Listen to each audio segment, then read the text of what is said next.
네, 우리 잠시 기도하고 시작하겠습니다. 하나님, 2022년 한 해를 우리에게 선물로 주시고 또 교회를 섬길 신천 임원들을 세우게 하십니다. 오늘 임원들에게 필요한 기본적인 지식들 함께 나누려고 합니다. 이 지식이 분별력과 지혜가 되게 하셔서 우리가 교회를 더욱 성숙하게 섬기는데 필요한 그런 사람들로 성장하고 성숙할 수 있도록 하나님의 은혜를 더하여 주옵소서.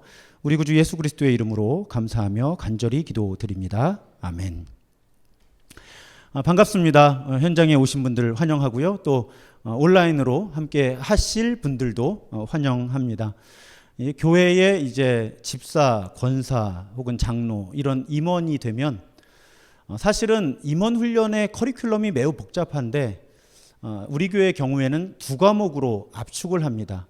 첫 번째 과목은 그래도 교회를 임원으로 섬기는 사람들이 알아야 될 우리 교단과 교회에 대한 기본적인 지식, 그것이 이제 첫 번째 강의의 주제가 되고요.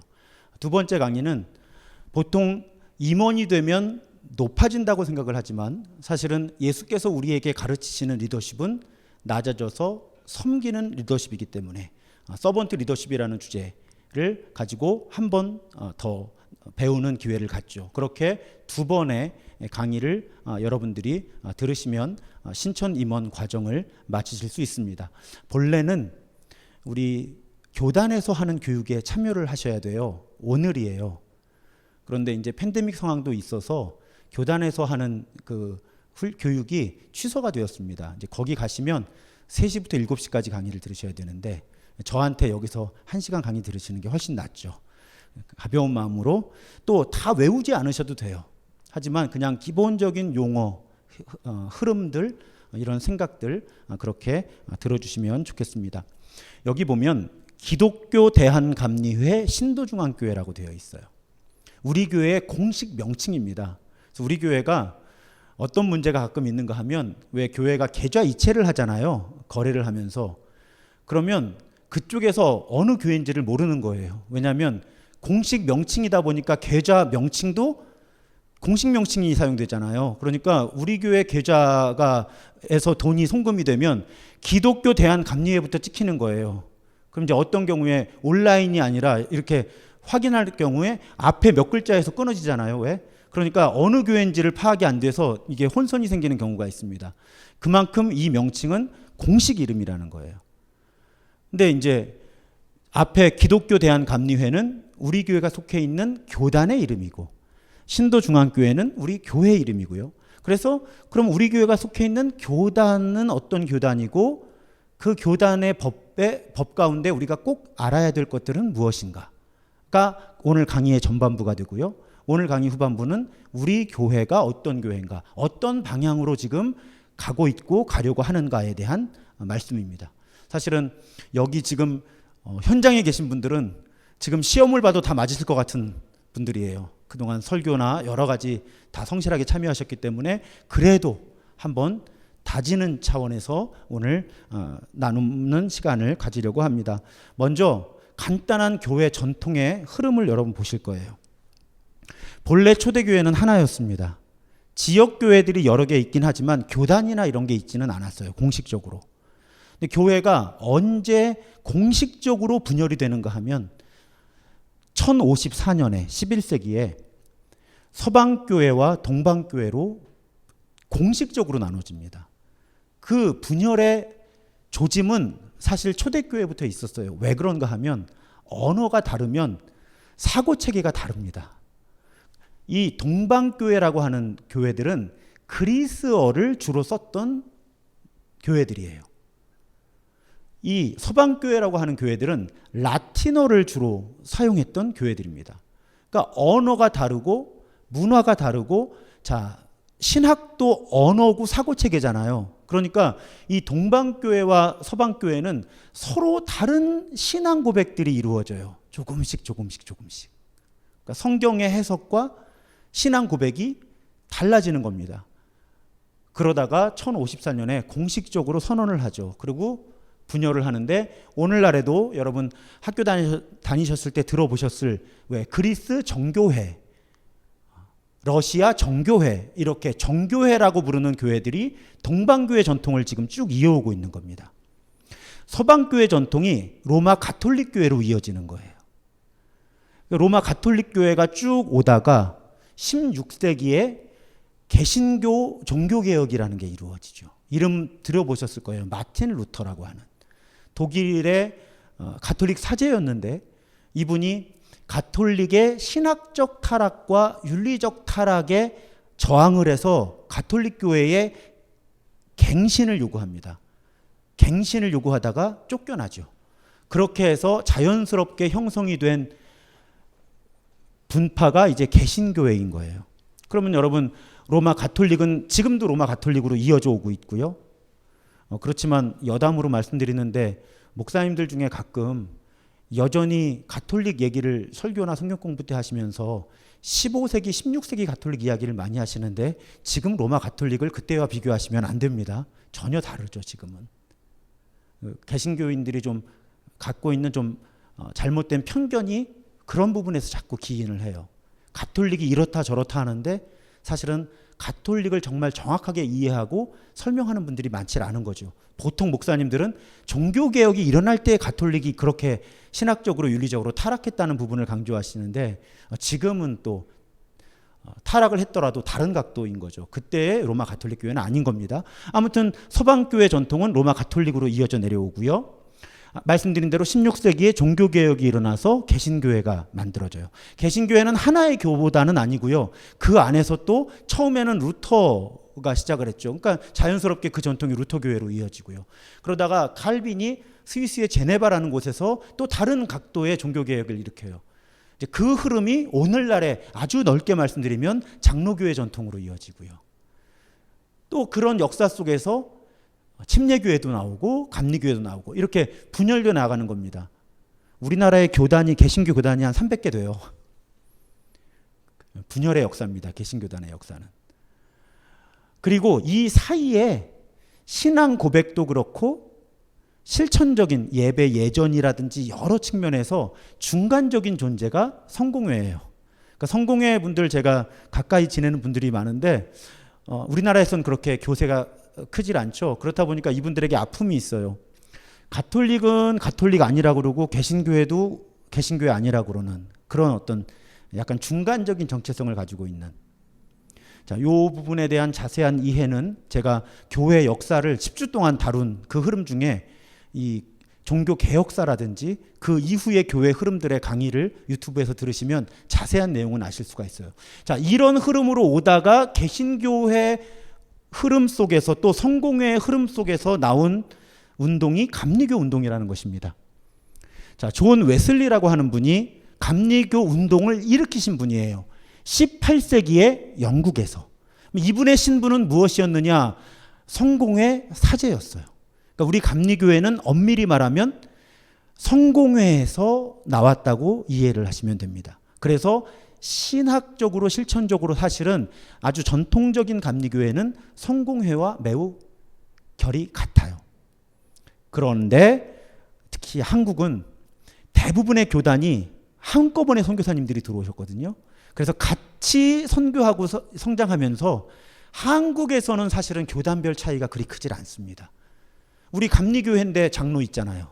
원래 없어요. 감리교회는 평신도 직제 자체가 없었습니다. 집사, 권사, 장로 이런. 근데 장로교회 있잖아요. 좋아 보이잖아요. 도움도 되잖아요.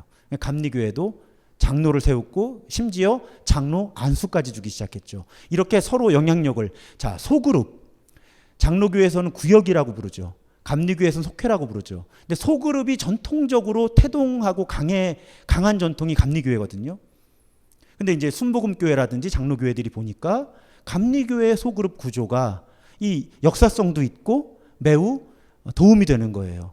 그러니까 그 이름을 구역이라고 하기도 하고 뭐 셀이라고 하기도 하면서, 물론 감리교회 거다라고 말할 수는 없지만 제가 지금 설명드리는 의도는 한국은 교단 간 편차가 그리 크지 않다는 것입니다. 같은 시기에 선교사님들이 들어와서 동시에 선교를 했기 때문에, 그리고 교회들이 같이 성장을 해 나가다가 저 교단에 좋은 게 있으면 가져오고 서로 그렇게 희석되어 나간 것이죠. 그러니까 우리 교회에 오시는 새가족들 중에 이제 타교단에서 오신 많은 분들이 목사님 감리교회가라서 이런 거죠라고 물어보시면 저는 감리교회라서 그렇다기보다는 신도 중앙교회라서 그런 겁니다라는 답변을 상당히 많이 말씀을 드려요. 한국의 특징 가운데 하나입니다. 자세히 보면 차이가 커요. 그런데 외국 기준으로 보면 제가 볼 때는 그렇게 차이가 크지를 않습니다. 아무튼 이분이 아까 마틴 루터는 로마 가톨릭에 타락한 상황에서 개혁을 부르짖었고요. 이분은 성공회가 너무 굳어진 조직인 거예요. 전적인 예로 이분이 회심을 하고 올더스케이시라는 거리에서 사실은 이분이 신실하게 크리스천으로 성장했고 신학을 공부했고 가르치기도 했고 사제였고 선교사까지 하거든요. 근데 구원의 확신이 없었어요. 그것 때문에 매우 힘들어했습니다. 그러다가 올더스케이트 거리에서 집회를 하는데 내키지 않는 발걸음으로, 그래서 내키지 않을 때가 은혜의 순간일 때가 있다고 설교할 때 이 예화가 많이 사용되는 거예요. 이분이 일기를 꼼꼼하게 썼는데 거기에 내키지 않는 발걸음으로 올더스케이트에서 열리는 집회에 참여한 거예요. 그런데 거기서 어느 젊은이, 누군지도 몰라요. 유명한 부흥사가 아니라 어느 젊은이가 로마서도 아니고 로마서 강해도 아니고 로마서 강해의 서문을 읽는데 갑자기 가슴이 따뜻해지는 걸 느낍니다. 마음이 따뜻해지면서 성령 체험을 하는 거예요. 그리고 부흥운동을 일으킵니다. 그래서 우리 감리교회는 놀랍게도 많은 분들이 모르시는데 부흥운동으로 시작된 기도아니에요. 성령운동으로. 그런데 어떤 문제가 생기는가 하면 당시에 성공회가 아주 고정되어 있었어요. 많이 고정되어 있어서 어떤 규정이 있었는가 하면 자기 교구에서만 사제가 설교를 해야 되고요. 그리고 자기 교구를 벗어나도 안 되고 옥외에서 설교를 하는 것도 금지되어 있었어요. 그래서 이 웨슬리가 중요한 문제에 봉착한 거죠. 교단에서, 성공회에서는 너 복음 전하지 마, 이렇게 된 거예요. 그때 웨슬리가 한 유명한 말이 세상은 나의 교구다라는 말이에요. 이 말을 자꾸 세계는 나의 교구다라고 번역을 하면서 감리교회가 세계 선교에 헌신했다고 하는데 사실은 그건 약간 오버입니다. 웨슬리의 의도는 세계 선교를 말한 게 아니고요. 나를 교구에 가두지 마십시오. 나를 이 건물 안에서 설교하는 거에 가두지 마십시오. 온 세상이 하나님이 나를 파송하신 교구니까 내가 온 세상에 나가서 복음을 전하겠습니다 하고, 특히 당시의 영국 성공회는 서민들에게 다가서질 못했어요. 근데 이 웨슬리는 예배당에 올 수 없는 사람들을 향해서 나간 거죠. 교회에서 기다리는 게 아니라 나가서 시장이나 탄광촌이나 이런 곳들을 다니면서, 그래서 웨슬리의 동상은 주로 말을 타고 있습니다. 평생 80대에 돌아가실 때까지 말을 타고 다니면서 전도했던 사람이 존 웨슬리예요. 근데 아까 말씀드린 대로 마틴 루터도 가톨릭 개혁하자고 했다가 쫓겨났죠. 자, 존 웨슬리도 성공회가 변화되어야 합니다 했다가 성공회가 변화된 게 아니라 존 웨슬리를 받아들일 수가 없었던 거예요. 그래서 만들고 싶었다는 기록은 없어요. 자연스럽게 만들어진 교단이 감리교회라는 교단입니다. 근데 영어로는 메소디스트라고 불러요. 메소디스트. 이게 사실은 존 웨슬리와 홀리클럽이라고 하는, 거룩한 클럽이라고 하는 동료들이 있었는데 이 사람들이 너무 규칙을 잘 만들어서 잘 지킨 거예요. 일주일에 성경을 어떻게 읽을지, 경건서적들은 어떻게 읽을지, 금식을 어떻게 해서 그 금식해서 남은 돈을 가지고 누구를 어떻게 도와줄지, 이런 규칙들을 꼼꼼하게 정하고 그 규칙을 너무나 철저하게 지켜서 주변에서, 우리말로 적절한 번역이 없는데, 야, 저런 규칙쟁이 같은 놈들, 이런 식으로 놀리던 이름이 메소디스트예요. 나중에 교단이 되면서 아예 이 메소디스트라고 하는 그 홀리클럽이 가졌던 별명을 교단의 이름으로 사용하게 된 거죠. 그러니까 감리교회라는 이름은 한문으로 번역될 때 적절하게 번역된 게 아니에요. 한문으로 감리교회는 감독이 치리하는 교회다라는 뜻이 강해요. 우리 감리교회는 감독이라는 책이 있거든요. 좀 이따 설명드리겠지만, 그래서 감리교회라고 번역을 했는데 저는 이게 몹시 못마땅합니다. 본래 감리교회라는 명칭이 시작될 때는 우리 삶의 규칙 있잖아요. 그런 규칙을 잘 만들어서 신실하게 지켜내는 사람들이라는 의미를 가진 메소디스트가 교단의 공식 명칭. 지금도 미국 감리교회는 유나이티드 메소디스트 처치예요. 미국 연합 감리교회. 그러니까 거긴 메소디스트 처치예요. 근데 우리는 한자로 바뀌면서 전혀 그 의도와는 다르게 행정적인 특징을 강조해 버린 거죠. 행정적인 특징, 이것도 우리나라의 영향이에요. 장로교 뭐 이런 것들 다 행정적인 특징을 강조하는 명칭이 사용됐는데 저는 이 부분에 대해서는 좀 아쉽게 생각합니다. 자, 그 감리교회 운동 가운데 우리나라의 이제 기독교 대한감리회, 아까 교단이 한 몇백 개라고 말씀드렸잖아요. 대부분이 장로교회, 침례교회인데 감리교회는 사실상은 실질적으로는 단일 교단이에요. 그런데 최근에 일부 작은 교단들이 우리 교단에서 파생되어서 나가서 제가 알기로는 감리라는 단어를 사용하는 정식 교단은 5개 정도로 알고 있습니다. 현재까지. 그러니까 감리교회는 교단이 별로 분열되지 않은 역사적인 특징이 있어요. 그래서 이단들이 감리교회라는 명칭을 사용을 못합니다. 너무 티가 나거든요. 장로교회는 교단이 200개가 넘으니까 적당히 무슨 장로교회 하면 아무도 모르는 거예요. 서로. 그냥 어디 속해 있겠지 이러고. 침례교회도 마찬가지예요. 침례교회는 사실은 교단 중심이 아니라 회중 중심이어서 교단의 결합력이 매우 약한 교단이 침례교회거든요. 거기는 아무나는 아니고 자격을 안 갖췄어도 그 교회가 이 사람을 목사로 인정하면 그냥 목사 안수를 줘요. 교회에서. 원래 법적인 정신이 그래요. 요즘에는 검증이라든지 여러 차원에서 교단이라는 행정력이 있기는 하지만 본래 이제 회중교회라고 부르거든요. 침례교회는 회중교회에 속해서 교단 법보다는 교회 결정이 우선하는 그런 교회인 거죠. 이렇게 특징들이 있는데 감리교회는 분열되지 않은 특징이 있어서 감리교회라는 명칭을 이단이 사용하기는 매우 부담스러운 겁니다. 왜? 감리교 목사는 딱 그 교회 간판 보면 알거든요. 감리교회인지 아닌지. 그러니까 이단들이 사용하기가 어렵죠. 장로교회나 침례교회처럼 결합력이 약하거나 교단이 많으면 침례교회 목사님이 가다가 저기도 또 무슨 교단이 있나 보다 저런 게 이럴 수가 있잖아요. 근데 감리교회는 그럴 가능성이 매우 낮습니다. 기독교 대한감리회를 제외하고는 나머지 교단들이 매우 작은 규모여서요. 그래서 거의 실질적으로는 그냥 기독교 대한감리회를 감리교라고 그렇게 부르고 있습니다. 그럴 때 기본 행정 조직을 여러분들이 좀 이해하셔야 되는데 개 교회가 있고요. 자립한 교회들이 모여서 구역이라는 걸 이뤄요. 그러니까 우리 교회는 자립한 교회잖아요.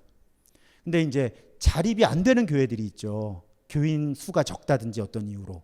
그러면 미국의 경우에는 어떤 구역은 2교회가 한 구역을, 어떤 교회는 3교회가 한 구역을 이루는 거예요. 그걸 구역회라고 부르는 거죠. 그 대표들이 모이는 걸. 지금 기독교 대한감리회 우리 교단은 그러다 보니까 너무 이 미자립교회, 우리 교단에서는 이제 비전교회라고 부르거든요. 비전교회들의 어떤 차별 구조가 만들어질 수가 있어요. 그래서 실질적으로는 이제는 그냥 개교회를 그냥 구역으로 분류를 합니다.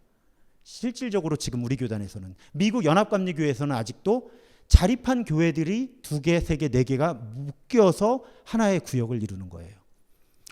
그런 교회들이 대략 20개에서 30개, 뭐 조금 넘을 수도 있지만 모이면 지방회라는 것이 만들어집니다. 지방회. 이건 20개, 30개 곧 어간이에요, 교회들이. 그리고 지역을 크게 나눌 때 연회라는 조직이 있어요. 지금 서울은 서울연회와 서울남연회로 구분되어 있습니다. 한강, 이북, 이남으로. 그리고 경기연회가 있고 인천 쪽 이렇게 해서 중부연회가 있고요. 이런 식으로 더 넓은 단위로 지방이 한 20개 또 그 이상일 수도 있고요. 그렇게 구성되는 단위가 예를 들면 미국에도 미주 선교연회가 있어요. 그러니까 미국에 가서 감리교회다 그러면 한국 감리교회다 해도 2가지 질문이 있습니다. 미국 연합감리교회에 속한 감리교회인가, 기독교 대한감리회에 속한 감리교회인가, 혹은 다른 감리교회인가. 다릅니다. 그래서 연회, 지방회, 구역, 교회, 이게 감리교회의 기본 시스템이에요. 그럴 때 연회 행정을 맡은 사람을 감독이라고 부르는 거예요. 그래서 감리교회에서 감독님 하면 영화 감독 아닙니다. 이 연회를 대표하는 사람을 감독이라고 부르는 거예요. 그래서 여러분 교계 신문이나 언론을 보면 아무개 목사님과 아무개 감독님 하는데 이 감독님은 다른 교단분보다 높은 건 아니에요. 우리 교단에서의 공식적인 명칭이 감독이죠. 예를 들면 장로교회에서는 왜 노회장, 총회장 이런 분들 있잖아요. 총회장이 되면 거의 우리 연회 감독 정도 이렇게 된다고 생각하시면 돼요. 근데 그분들은 그런 호칭이 없으니까 그냥 아무개 목사가 되는 거고, 우리는 임기가 유효한 동안은 감독, 임기를 마치면 다시 목사, 이렇게 호칭을 하는 겁니다. 그리고 지방회를 치리하는 사람을 감리사라고 불러요. 근데 여기 걸쳐 있는 건 구역회의 의장도 감리사예요. 아까 말씀드린 대로 실제로 그렇게 하고 있지는 않지만 자립한 교회 여러 곳이 모여서 구역을 이룬다고 말씀드렸잖아요. 그래서 구역의 대표는 한 교회의 담임 목사가 할 수가 없는 거죠. 그래서 지방회의 대표가 되는 감리사가 지방회와 구역의 대표가 되는 거예요. 그리고 개 교회를 담임 목사가 대표하는 겁니다. 자, 이런 구조를 감리교회가 가지고 있는 거예요. 그래서 어제도 이 진급 중인 전도사님들하고 장로님들이 계세요. 목사 안수나 장로 안수를 받으려고. 우리 교회는 장로님들 두 분이 다 안수를 받으셨으니까 어제 우리 교회 장로님들은 안 계셨는데, 저도 이제 목사 안수를 받을 때 진급이라는 걸 하거든요. 뭐 준회원 1년급, 2년급. 그래서 이제 정회원 되고 안수를 받는데, 그러면 이제 1년에 한 번씩 시험도 보고 면접도 하고, 면접도 과정고시, 자격고시 뭐 이렇게 있어요. 그러면 거기에 딱 들어가면 자, 소개해 보세요 이렇게 얘기해요. 심사하시는 분들이. 그럼 뭘 어떻게 시작을 해야 되냐면 기독교 대한감리회 이렇게 시작을 해야 되는 거예요. 어제도 장로님들 여러분이 그것 때문에 다시 외우고 왜냐하면 이게 공식 명칭이라고 말씀드렸잖아요. 기독교 대한감리회, 그 다음에 우리 교회는 어느 연회에 속해 있을까요? 쉽죠. 기독교 대한감리회, 서울연회. 한강 남쪽으로 가면 서울 남연회, 한강 북쪽은 서울연회. 여기서 한 1km쯤 나가서 고양시로 넘어가면 이제 중부연회, 이런 식으로 바뀌는 거예요, 연회가. 그 다음에 우리 교회는 은평 동지방회예요. 본래 은평 지방이었어요. 근데 은평 지방이 교회가 굉장히 많거든요, 은평구에. 그러니까 교회들이 많으니까 지방이 그러면 분리를 하는 거예요. 그래서 은평 지방에서 은평 동지방이 나온 거죠. 그러니까 지금 우리 교회는 은평 동지방회에 속해 있는 겁니다. 그리고 많이 우리 목회자들이나 장로님들이 실수하는 게 이걸 빼먹는 거예요. 신도중앙구역. 이건 지금 사용하고 있지 않은 명칭이니까 빼먹는데, 본래 법체계에 들어가 있으니까 심사위원들은 꼭 이걸 빼먹으면 지적을 하고 다시 하라고 합니다. 그럼 기독교 대한감리회 또 이렇게 시작을 해야 되는 거예요. 그리고 마지막에 신도중앙교회, 이렇게 얘기하면 이게 우리 교회의 공식 명칭이 되는 겁니다. 이제 왜 이런 명칭이 붙는지 이해를 하시겠죠. 행정구역인 거예요. 우리 교회 주소인 겁니다. 기독교 대한감리회라는 교단에 속해 있고, 서울연회 가운데 은평동 지방회에 속해 있는 신도중앙구역, 신도중앙교회, 이렇게 되는 거죠. 그리고 교회는 당회를 1년에 한 번씩 모이고, 구역은 구역회를 1년에 한 번씩 모이고, 지방회는 지방회를 1년에 한 번씩 모이고, 연회는 연회를 1년에 한 번씩 모이는 겁니다. 그것이 감리교의 의회 체계예요. 그럴 때 그림 하나로 설명을 드릴 수가 있습니다.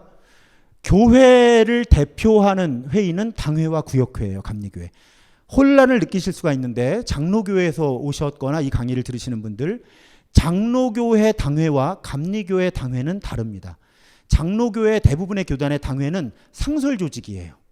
그래서 장로교회는 당회장이 있는 거예요. 여러분 주보나 언론 보시면 무슨 교회 당회장 이렇게 나오잖아요. 그런 교단들은 교회가 당회라는 조직이 상설 조직으로 있는 겁니다. 목사와 장로로 주로 구성되어 있는 교회를 대표하는 회의인 거예요. 감리교회의 당회는 1년에 한 번만 모입니다. 주로 특별한 일이 없는 한. 감리교회는 그래서 당회장이라는 직함이 없어요. 감리교회 목사님들도 이거 모르시고 다른 목사님들 명함 보시고 멋있으니까 그냥 당회장 정삼위 목사 이런 경우가 있는데, 제가 당회장인 경우는 언제일까요? 당회가 열리고 있는 그 1시간 남짓, 그때만 당회장인 거죠. 굳이 따지자면 감리교회, 장로교회 당회는 늘 있는 그 교회를 대표하는 행정조직이지만 감리교회 당회는 1년에 한 번 모이는 교인총회라고 이해하시면 됩니다. 18살 이상의 세례를 받고 입교한 사람들이 참여하는 회의. 이 회의에서는 주로 무엇을 하느냐? 참여해 보셨지만 1년 동안 어떻게 우리 교회가 움직여 왔고 어떻게 움직여 갈지 보고를 받고 계획을 발표를 하고 또 이렇게 신천, 집사, 권사, 장로를 투표를 하는 거예요. 그것이 당회의 주된 기능입니다. 구역회의 주된 기능은 무엇인가 하면 구역회는 왜 필요했냐면 재산과 재정 문제를 다뤄야 되는 거예요. 그러니까 아까 구역이라는 단위가 왜 만들어졌는지 말씀드렸죠. 재정을 자립할 수 없는 교회들이 뭉쳐서 자립구조를 만든 게 구역이라고 말씀드렸잖아요. 그러니까 이 구역회의의 기본 기능은 예결산 문제를 다루는 거예요. 예산, 그러니까 결산 보고를 받고 예산을 통과시키고 또 교회 부동산의 관계에 변동이 있는지 사택의 변동이 있는지 이런 것들을 그러니까 아주 쉽게 꼭 그런 건 아니지만 쪽집게 과외를 하면 감리교회 당회는 목회 계획과 사람을 세우는 그것이 당회의 기능이다. 조직, 이게 다 사람 문제잖아요. 자, 무슨 일을 할까 누가 할까 이게 당회고요. 예결산과 재산 변동을 다루는 회의가 구역회다. 그러니까 만약에 우리 교회가 지금 이 건물을 팔아야 돼요. 그러면 어떤 회의가 열려야 될까요? 구역회가 열려야 되는 거죠. 재산 변동이잖아요, 이건. 근데 연말에 매년 하는 건 정기구역회고요. 그때 다루는 건데 갑자기 5월, 6월에 교회 재산 변동이 생겨야 돼요. 융자를 뭐 크게 받아야 돼요. 그러면 임시구역회를 여는 거예요. 그러면 제가 주관을 원래 못해요. 구역회는 누가 대표한다고요? 감리사. 감리사님이 와서 구역회를 주관해야 되는데 어떤 사안에 대해서는 담임 목사한테 위임을 해줄 수가 있어요. 감리사가. 그래서 이번에는 구역회를 제가 한 거죠. 팬데믹 상황에서 그냥 담임 목사님이 구역회 의장을 하셔도 됩니다 하고 감리사가 허락을 하면 제가 다룰 수가 있는 거죠. 구역회를. 그것이 당회와 구역회예요. 그러니까 목회 계획, 교회의 계획과 사람, 조직 문제를 다루는 것이 당회고 재정과 재산 문제를 다루는 것이 구역회다. 이렇게 이해를 하시면 됩니다. 그러니까 본래는 따로 해야 되는 건데 저는 사실은 그러니까 대상도 다릅니다. 아까 당회는 18살 이상의 교인들이 그냥 다 참여하는 거고요. 구역회는 우리 교회 수준으로 보면은 권사 이상이라고 생각하시면 돼요. 왜냐하면 속장이 포함되는데 우리 교회에서는 현재로는 집사 속장은 없거든요. 그러니까 권사 이상의 임원들이 참여해서 교회 재정과 재산 문제를 다루는 게 구역회.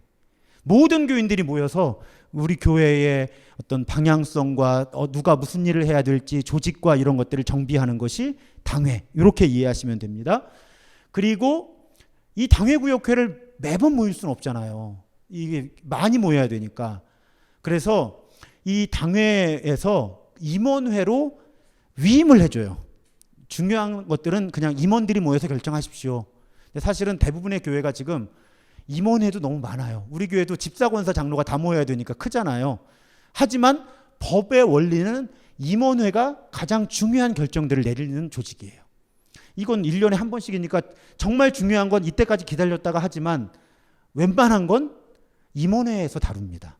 그러니까 보통 교회들이 팬데믹 오기 전에 우리 교회도 그러니까 분기에 한 번 정도는 모였죠. 그래서 재정 보고도 하고 이러면서 당회나 구역회가 열리기 전까지 교회의 여러 일들을 의논하는 거예요. 임원회의 권위가 매우 큽니다.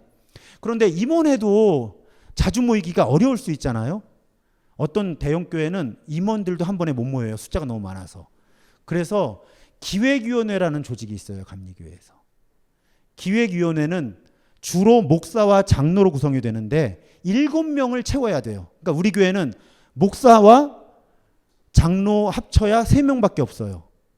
그러니까 4명의 교인들을 더해서 7명의 기획위원회를 구성을 해야 되는 거예요. 그래서 우리 교회는 목사 1사람, 장로 2분, 권사 4분 이렇게 들어가서 7분이 기획위원회를 구성을 하는 겁니다. 그럼 이 기획위원회는 뭘 하는 거냐? 장로교회는 당회의 기능이 강해요. 그리고 담임 목사도 당회원 가운데 한 사람입니다. 당회장이더라도 오해하시지 마세요. 법이 그래서 제가 설명을 드린 거예요. 감리교회 법 체계를.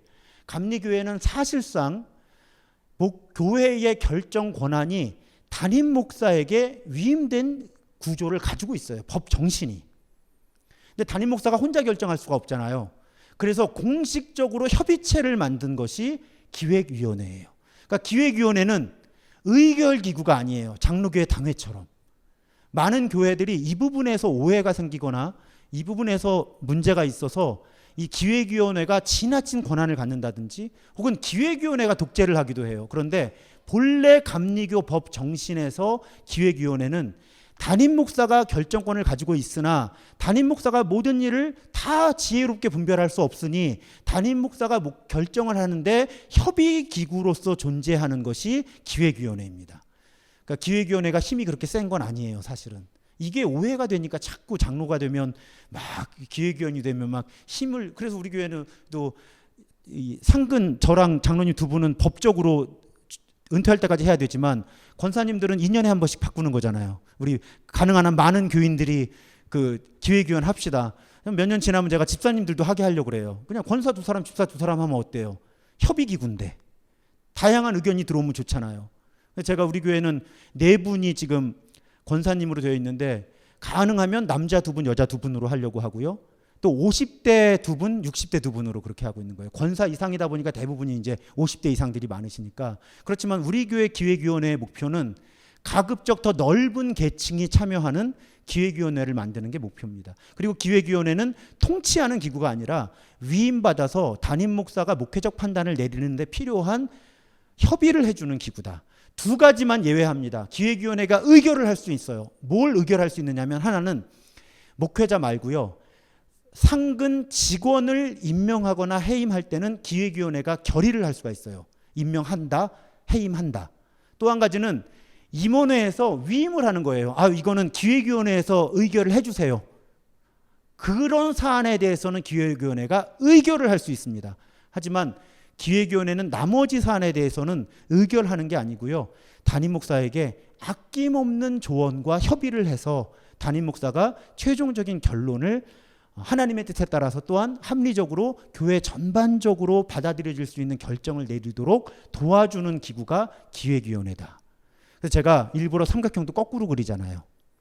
처음에 왔더니 어떤 분들은 오해를 하시는 거예요. 기획위원이 이 권력의 피라미드에서 최상부에 존재하는 거고 그 다음에 임원회, 당회 구역회는 아무것도 아니지. 여러분 오해예요. 거꾸로 생각해 보세요.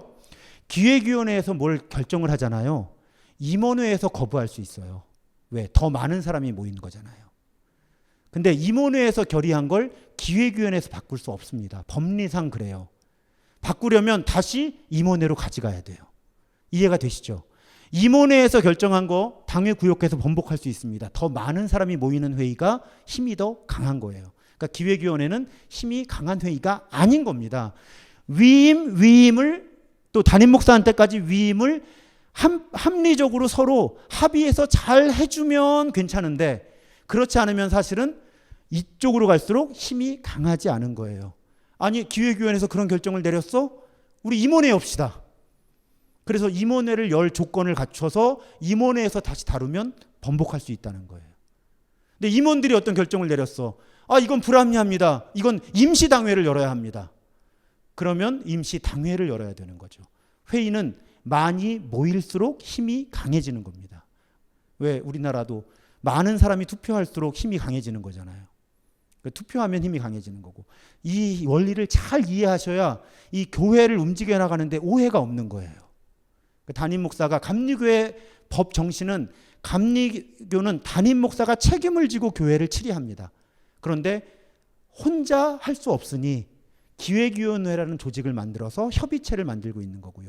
이 기획위원회는 임원들의 뜻을 잘 반영해서 교회 결정을 해야 되고 이 임원들은 전 교인들의 정서를 잘 반영해서 결정을 해야 된다. 이것이 감리교회의 법 체계라고 이해하시면 되겠습니다.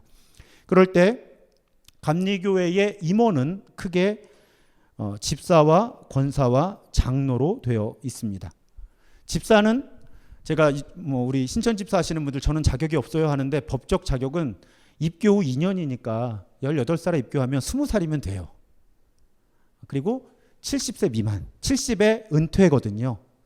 그러니까 입교 후 2년 이상이고 70세 미만 그 중에서 이제 신앙이 어떤가를 보는 거죠. 권사는 집사로 5년 이상 연임. 연임이 무슨 뜻이냐면 감리교회의 집사와 권사는 임기가 1년입니다. 그러니까 이 중에 여러분들이 너무 집사 직분을 못 하셔. 너무 권사 직분을 못 하셔. 그러면 내년에 당회를 하면서 그분을 집사 직분을 안 줄 수도 있는 거예요. 장로교회는 왜 권사 취임식을 크게 하느냐? 장로교회 중에 많은 교단은 권사가 향존직이에요. 은퇴할 때까지 권사인 거예요. 그러니까 의미부여를 크게 하는 거고요. 감리교회는 그걸 그렇게 크게 의미부여를 안 하는 이유 중에 하나가 이건 1년의 직임을 맡는 건데 처음 권사가 되니까 의식을 갖추기는 하지만 이걸 크게 그렇게 성대하게 하지는 않는 겁니다. 그럴 때 권사는 5년을 연임해야 되는 거예요. 예를 들면 3년 하고 한 해는 집사를 못했어요. 너무 못해서. 그러면 연임이 아니잖아요. 그럼 다시 시작인 거죠. 이렇게. 그렇게 해서 5년 이상 연임했고 나이는 35살부터 69세. 이 범위에 들어가는 분들 중에서 신앙을 보고 교회 헌신을 보고 권사를 추천을 하는 겁니다. 인원 제한도 있어요. 너무 다 권사가 되면 안 되잖아요. 대표인데. 그래서 입교인 원래 15명이었는데 올해 바뀌었습니다. 입교인 10명에 1명인데 또 한국교회 아픔이에요. 고령화가 돼서 60대 권사님들이 너무 많아. 그러니까 젊은 권사를 세울 수가 없는 거야. 법대로 하자니. 그래서 60세 이상을 그냥 정수에서 제외하는 편법을 교단이 그냥 만들어 준 거죠. 인원도 낮추고. 그러니까 우리 교회 입교인이 250명쯤 돼요. 그럼 우리 교회 시무권사는 10명에 1명이니까 25명을 세울 수 있는데 사실은 지금 훨씬 많죠. 그런데 법적으로 문제가 없는 건 60세 이상이 대부분이거든요. 우리 교회 권사님들이. 그러니까 정수에 문제가 생기지 않게 된 거죠. 장로는 권사로 5년 이상을 연임을 해야 돼요. 마찬가지로 올해는 당신은 권사가 안 됩니다 할 정도의 문제가 있으면 이제 5년을 채울 수가 없는 거죠. 연임을 해야 되고요. 40에서 왜냐하면 권사되고 5년이잖아요. 그리고 장로는 안수 받는데 3년이 걸려요. 권사는 바로 권사가 되지만. 그러니까 너무 늦게 장로로 추천을 하면 안수를 받기도 전에 은퇴를 해야 되는 말도 안 되는 상황이 오기 때문에 40세에서 64세 범위에서 신천 장로를 교회가 세우는 거예요. 그런데 장로는 그 교회 소속이 아니고요. 지방회 소속이에요. 그래서 장로는 교회에서는 추천을 하고 지방에서 심사를 해서 장로 임명을 합니다. 집사 권사는 담임 목사가 임명을 하고 장로는 감리사가 임명을 하는 거예요. 그렇지만 또 한 가지 입교인 30명에 1명이에요. 장로를 너무 많이 세우면 안 되는 거죠. 그런데 이 문제도 아까 말씀드린 대로 너무 한국교회가 고령화가 돼서 너무 장로님들이 60대 장로님들이 많으시니까 40대 장로, 50대 장로를 세워야 되는데 이 법에 걸리는 거예요. 그래서 교단이 편법을 아예 공식적으로 만들어준 거죠. 65세 이상은 정수에서 제외할 수 있다. 그럼 우리 교회는 지금 사실은 신무장로 중에 이 정수에 속하는 건 권석봉 장로님 한 분이신 거죠. 한건우 장로님은 65세 이상이시니까 이제 이런 식으로 계산을 해서 그리고 30명에 1명이니까 우리 교회가 대략 250명이면은 장로를 8명까지는 세울 수 있습니다. 그런데 8명을 세우는 건 아니에요. 이해가 되시죠? 자, 이걸 기본 골격으로 해서 교회 상황에 맞게 선출을 하는 겁니다. 그래서 작년에 임직을 할 때는 제가 7년차 집사님들 중에서 신천 권사를 세웠어요. 그리고 올해는 5년차 이상 중에서 그냥 세웠습니다. 이건 교회가 알아서 하는 거예요. 그런 부분에 대해서는 자체 규정을 세우는 것. 그리고 제가 여러분 세우면서 말씀드렸어요. 차이가 무엇이냐?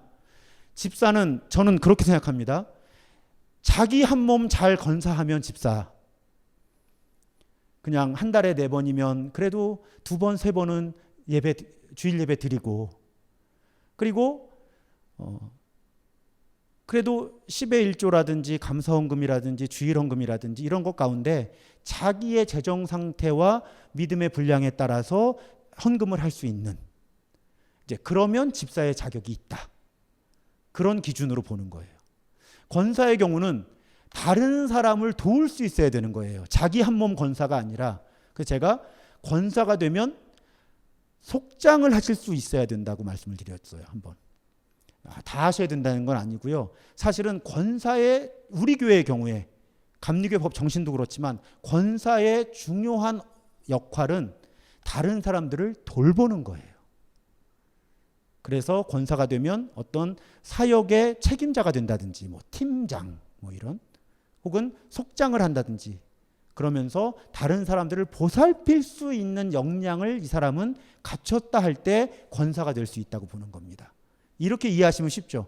하도들 어려워하셔가지고 우리 교회는 그냥 그렇게 정했어요. 제가 자기 한 몸을 잘 권사할 수 있으면 집사의 자격, 다른 사람들 어떤 소그룹 하나를 이끌 수 있으면 권사의 자격이 있다. 이걸 기본 원칙으로 해서 제가 기획위원회와 의논해서 신천 집사, 신천 권사의 목록을 만들고 여러분들과 통화를 해서 후보자를 세웠고, 당회에서 이거 해가지고 장로가 되면요 무기명 투표해야 돼요. 기획위원회부터 3분의 2 이상의 가표를 얻어야 됩니다. 어려워요. 그런 절차를 거쳐서 임원을 세운 겁니다.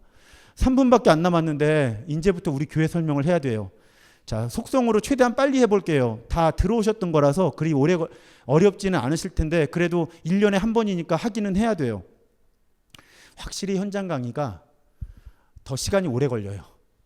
왜냐하면 주고받는 게 있어서 그래요. 이 눈빛으로라도. 그러니까 더 설명해야 되는 부분이 있고 뭐 이런 부분이 생기면서 농담도 하게 되고, 작년에 비디오 보고 혼자 앉아서 녹화할 때는 금방 했거든요. 쫙 이거 전부 다. 좀 차이는 있습니다. 자, 우리 교회 뒤에서 찍은, 팬데믹 전에 찍은 사진이에요. 우리 교회 표어를 외우셔야 됩니다. 일상에서 예수 따라 사는 사람들, 마을과 더불어 사는 공동체. 그래도 임원이면 교회 표어는 외우셔야죠. 한 걸음 더 깊게 들어가면 신학적으로 볼 때 이 고백은 두 가지의 개념을 담고 있습니다. 하나는 일상성이고 하나는 공공성이에요. 우리 교회의 이 표어를 신학적으로 보면 일상성이라는 개념과 공공성이라는 개념이 매우 중요합니다. 일상에서 우리가 어떤 사람이 되느냐에 관심이 있는 거예요. 우리 교회는. 또 한 가지는 우리 교회가 이 지역사회에서, 또 이 대한민국이라는 곳에서, 세계 선교에서 어떤 역할을 공적으로 감당할 수 있느냐에 관심을 갖는 거예요. 그래서 일반 교인들은 이 표어만 외운다면, 임원들은 그래도 목사님 설명해 주셨는데 우리 교회는 일상성과 공공성에 관심이 많은 교회래 하는 걸 이해해 주셨으면 좋겠어요. 거기에서 우리 교회 모든 설교와 모든 프로그램이 나오는 거예요. 일상성과 공공성. 그럴 때 작년에 영상을 보여드렸는데 영상이 잘 안 보여서 올해는 그림을 가져왔어요. 선교적 교회라는 개념이 있는데 이 개념에서 매우 폭넓은 개념인데 하나만 말씀드리면, 과거에는 무조건 교회로 모이는 거였어요. 그리고 교회를 사람들이 올 만한 곳으로 만드는 거가 목표였어요. 온갖 종류의 프로그램과 선물과 이런 것들을 만들어서 와야 돼요. 교인들도 모이는 것에 집중했어요. 그런데 교회론과 선교론이 발달하면서 선교학이 본래 교회는 모이는 교회일 뿐 아니라 흩어지는 교회라는 것을 고백하기 시작한 거예요. 1960년대부터. 꽤 오래됐어요. 수십 년 지났어요. 그래서 오늘날의 교회는 모이는 것에만 목표를 두는 게 아니라 우리가 세상 속에 들어갔을 때 어떤 사람들이냐. 왜? 우리가 교회니까. 거기에 관심을 기울이는 거예요. 그러니까 교회에 뭘 자꾸 만들어서 사람들을 매력적으로 끌어모으려는 그런 교회의 흐름보다는, 그런 흐름도 여전히 존재하고 그 자체로 나쁜 건 아니에요. 그런데 보다 성숙한 교회란 어떤 교회냐, 이 균형이 있어야 되는데, 교회에 자꾸 뭘 만들어서 사람들을 교회로 모이게 하지 말고 당신들이 그냥 세상 한복판으로 들어가서 교회로 살아. 그러면 뭐가 프로그램이 필요해? 거기서 선교가 일어나고 전도가 일어나는데, 그 개념이 흩어지는 교회라는 개념인 거예요. 그러니까 선교적 교회라는 건 이 균형을 이루는데 사실은 균형을 이루기가 쉽지 않아요. 왜? 한국의 대부분의 교인들은 여기에 너무 막 오래 문화적인 경험을 했기 때문에, 그래서 우리 교회에서의 선교적 교회는 모이는 교회와 흩어지는 교회의 균형을 말하는 것이 아니고요. 이렇게 여러분 정리하면 좋겠어요. 흩어지기 위해 모이는 교회예요, 우리 교회는. 자, 오늘 주일 예배를 왜 모였어요? 흩어져서 잘 살자고 모인 거예요. 이해가 되시죠? 우리 교회가 영성훈련을 왜 해요? 모여서 성경 공부를 왜 해요? 흩어져서 잘 살고 증인되자고. 우리 교회에서 하는 모든 일들은 다 모임 자체의 의미가 있는 게 아니라 흩어지기 위해. 한국교회의 약점이 이거잖아요. 원래 잘 모여서 끈끈해져 가지고 선교적으로 살아야 되는데, 사역을 해야 되는데 너무 교회에만 모이는 거예요. 너무 좋아서. 교인들끼리만 너무 좋아서. 그래서 선교적인 역량을 교회들이 많이 잃어버린 거죠. 그러니까 우리 교회가 추구하는 교회는 아까 일상성과 공공성이라고 말씀드렸는데, 그럼 어떤 교회를 추구하느냐? 선교적인 교회다. 선교적인 교회가 뭐냐? 흩어지기 위해 모이는 교회를 추구한다. 우리는 이런 개념을 가지고 우리 교회 설교와 여러 사역들, 팬데믹 때문에 뭐 많이 막혀 있지만 여러 사역들을 해석을 하시면 이게 보이는 거예요. 이제 왜 우리 교회는 설교를 이렇게 할까? 왜 선교를 이렇게 할까? 왜 이 프로그램들을 이런 방향으로 할까? 할 때 공공성과 일상성의 균형, 또 흩어지기 위해 모이는 교회, 이런 개념들을 이해하시면 이 눈이 이제 열리시고 보이시게 되는 거죠. 이제 설교도 다른 각도로 들리시고. 또 한 가지 제가 우리 교회 목회하면서 특히 팬데믹이 오면서 고민한 게 있어요. 은평 뉴타운의 위성사진이죠. 좀 오래전 것 같긴 해요. 이 관내에 은평 뉴타운이라고 부르는 지역에 교회가 13개가 있어요. 여러 교단에. 제가 오늘날의 한국 교회를 읽으면서 결심하고 고백하는 게 있어요. 모든 교회가 다 똑같을 필요가 없는 거죠. 그래서도 안 되고. 그래서 우리 교회는 뭔가 다른 문화와 다른 목회 철학을 가진 교회를 추구하기로, 특히 팬데믹이 온 다음에 결심을 한 거죠. 조금 거친 말인데 여러분 이해해 주세요. 다른 교회를 이렇게 다녀보시고 우리 교회에 오셔서 등록들을 하시거든요, 많이. 근데 그분이 우리 교회를 등록하기로 결심을 하시는 건 저는 그게 부르심이고 파송이라고 보는 거예요. 근데 그런 분들의 결이 있어요. 제가 우리 교회 왔을 때 우리 전영배 원로 목사님이 25년을 목회하시고 은퇴하셨잖아요. 그리고 원로 목사님 후반부부터 우리 교회 출석하시다가 제가 온 다음에 매끄럽게 인수인계가 되니까 은혜 받고 등록하시는 분들이 나타나기 시작했어요. 그리고 그 다음에 원로 목사님의 존재를 알지 못하고 그냥 정삼위 목사가 신도중앙교회 담임 목사구나 하고 그런 상태에서 이제 우리 교회에 등록하신 분들이 계시거든요. 놀랍게도요, 결이 있어요. 같은 결이 있습니다. 모두가 똑같지는 않아요. 그런데 멀리서 이렇게 우리 교인들을 보면 크게 보면 3계층이거든요. 아까 말씀드린 대로 원래 원로 목사님하고 같이 계시던, 사실은 그 전부터 계시던 분들까지 하면 4개 계층이에요. 그런데 이 4개 계층 분들 가운데 지금 우리 교회 교인들은 개인적으로 다양해 보이지만 뭔가 그래도 이렇게 일관되게 흐르는 결이 있어요. 제가 그 결을 보게 된 거예요. 그 결을 보면서 특히 포스트 코로나 혹은 위드 코로나 시대에 어떻게 일상성과 공공성을 이룬 교회를 이룰까 하면서 생각해낸 고백이 단순하고 느린 교회를 만들자는 거예요. 단순하고 느린 교회. 보통 교회들은 교회의 성장과 발전을 조직이 늘어나는 걸로 생각합니다. 이런 팀도 우리가 하게 됐어. 이런 팀도 만들게 됐어. 보통 가면 웬만한 교회들이요, 3개의 조직이 와서 붙어요. 남성교회, 여성교회, 뭐 구역이나 속회, 사역팀. 우리 교회는 단순한 조직을 추구하자는 거예요. 우리 여러 공동체에 속해서 헌신하기 어려워요. 점점 더. 그러니까 교회의 성공을 사역을 늘려나가는 데 두지 말고 집중 있게 사역을 하자. 집중적으로. 단순한 조직을 만들자. 복잡하게 조직을 2중, 3중으로 만들지를 말고 단순한 교회, 프로그램도 복잡하게 매일 기도회 하고 성경 공부 또 하고, 근데 보면 하는 사람이 다 똑같이 하거든요. 못하는 사람은 다 못하고. 그러니까 단순한 구조를 만들어서 한 분이라도 많은 사람이 참여하게 하자. 그래서 팬데믹 오면서 새벽 기도회를 매일 기도회로 바꿨고, 다른 성경 공부도 봄, 가을로 하지만 매일 기도회만 쭉 따라오면 그래도 성경의 큰 흐름과 디테일까지를 잡을 수 있게끔 그렇게 설교를 하기 시작한 거잖아요. 이렇게 5년을 같이 하면 5번쯤 성경을 저랑 같이 읽으면 그래도 저만큼 알게 되지 않을까.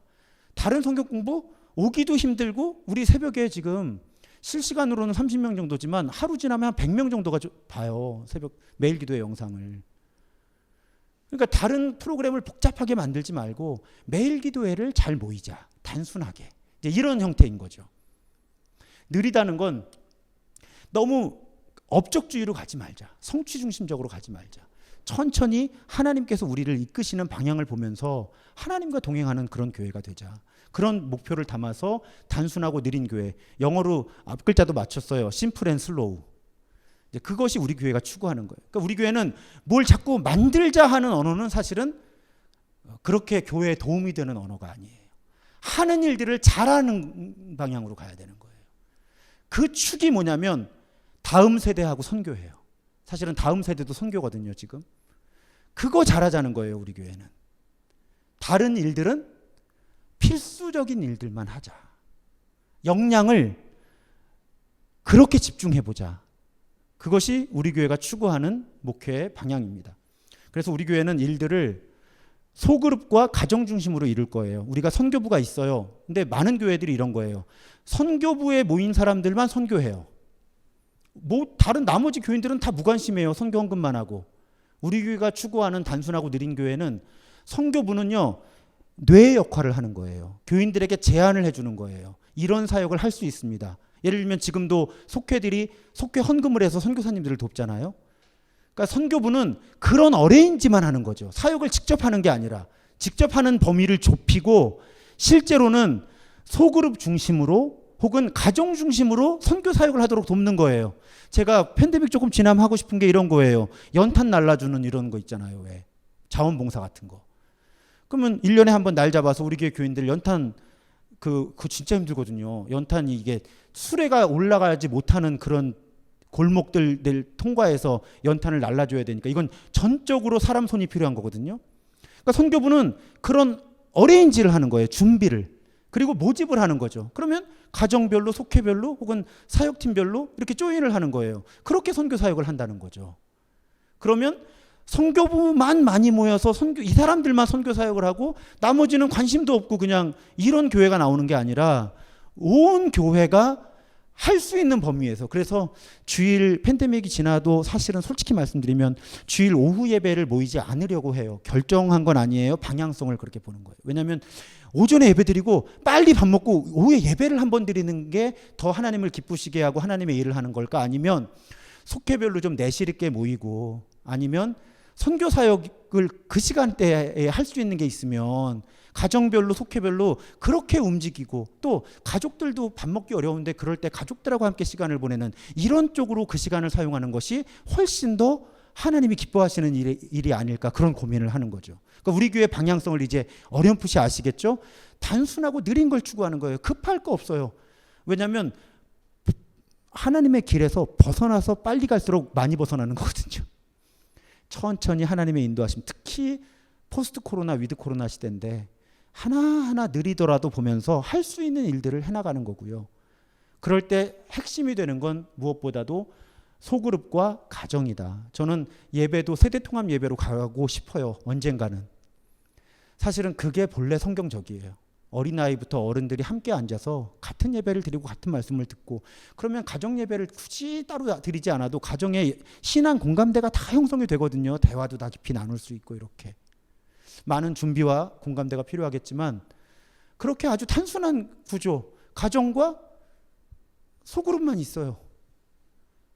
그리고 필요한 사역은 몇 번 은사와 부르심이 있는 분들이 정하고 자기 부르심에 따라서 뭐 교육부에서 교사로 섬길 수도 있고 선교부로 섬길 수 있지만 사역의 주체는 소그룹과 가정 중심으로 온 교회가 함께 참여하는 그런 구조의 교회를 이루어가는 것이 지금 우리 교회 적어도 담임 목사의 꿈이다.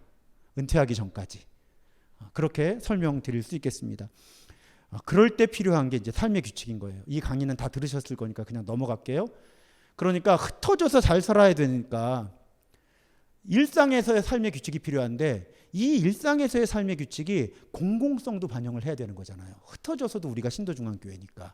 그래서 여러분 이 보시면 전통적인 예배나 영성훈련 외에 또 교회 안에서의 섬기는 거 말고 선교 이런 부분 넣어놓은 거예요. 그러면 공공성을 갖게 된다는 거죠. 우리의 부르심이.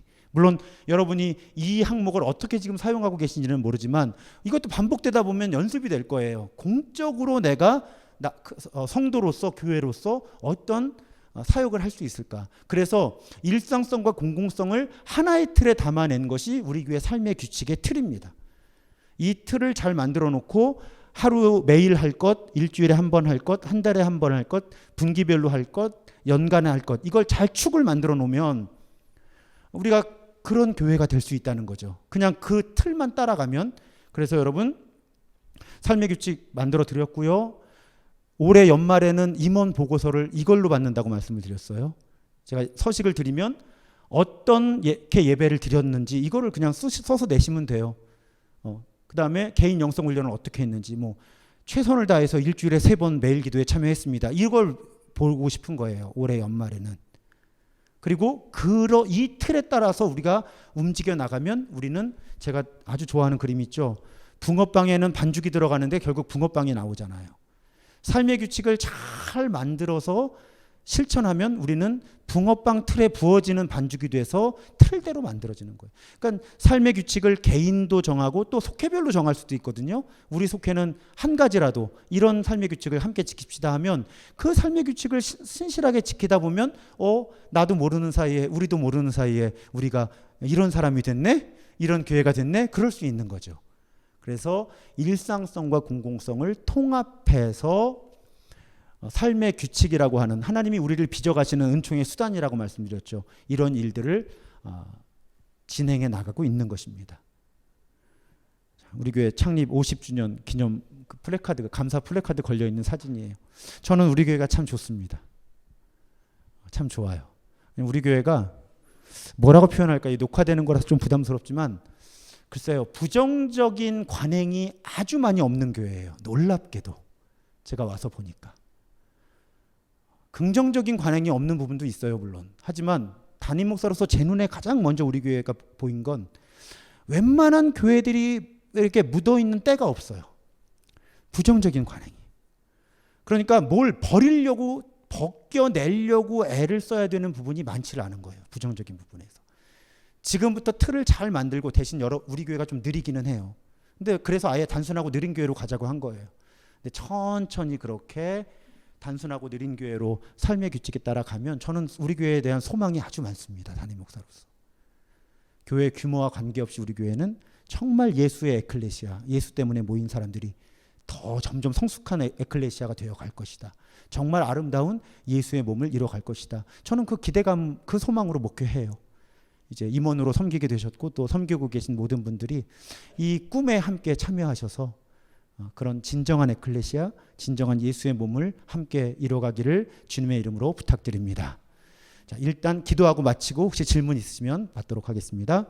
하나님, 우리 교회의 집사, 권사, 장로, 임원으로 불러주신 모든 분들, 하나님께서 부르셨으니 하나님께서 사용하여 주옵소서.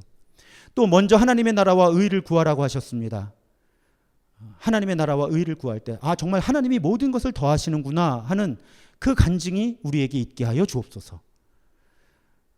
나중에 이때를 회고할 때 그때 내가 신도중앙교회에 속해 있었던 것이, 그때 내가 신도중앙교회의 임원이 된 것이 하나님의 뜻이었구나. 그래서 이렇게 아름다운 교회를 이루어가게 하셨구나. 그 과정 속에 우리 가정도 이렇게 아름다운 가정을 이루게 하셨구나. 내 일터에도 하나님이 이런 은혜를 주셨구나. 그렇게 간증할 수 있는 우리가 모두 되게 하여 주옵소서. 가정마다, 임원으로 섬기는 모든 분들의, 성도들의 가정마다 은혜를 복에 복을 더하여 주옵소서. 하나님의 은혜에 감사드리며 우리 구주 예수 그리스도의 이름으로 기도드리옵나이다. 아멘.